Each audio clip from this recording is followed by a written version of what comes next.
Representative Andy Ogles, thank you so much for joining us. Isn't that kind of amazing how that works? No one's been charged under the Insurrection Act, but all of those people are insurrectionists. These people are just protesters. Well, look, if that was the two of us, if that was a Christian group, if that was a conservative group, they would have, hauled them away. It would have been over immediately. What needs to happen is the police needs to go onto those campuses. They need to jerk those kids right out of their shoes. They need to put them in jail for 30 days, and they can see what it's like to be woke in jail. Enough is enough. Look, I believe in freedom of speech, but when you are targeting individuals because of their faith. Now, if you're Jewish, you don't feel safe on campus. How do you finish out the school year? How do you go back to take your exams? But again, if this is you and I, we'd be in prison.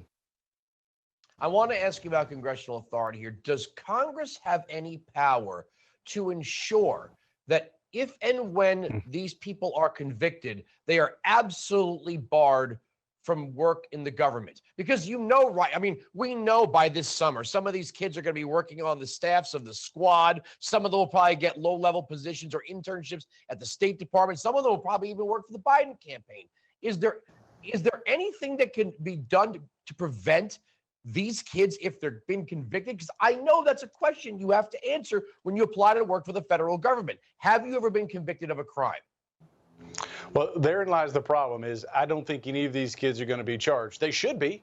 They should be charged. They should be convicted. They should do the same amount of time that you and I would do, but they're not going to be. But to your question, we have the power of the purse. And so what we could do is we could basically say, if you are guilty of X, Y, and Z crimes during these protests, this insurrection, you are not eligible to have your student loans forgiven. You're not eligible for future student loans. So there's things that we could do, from a financial standpoint, where we could target these individuals. But as far as keep preventing them from getting a job, I seriously doubt it.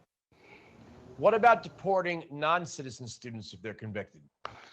Send them home. That's it. You know what?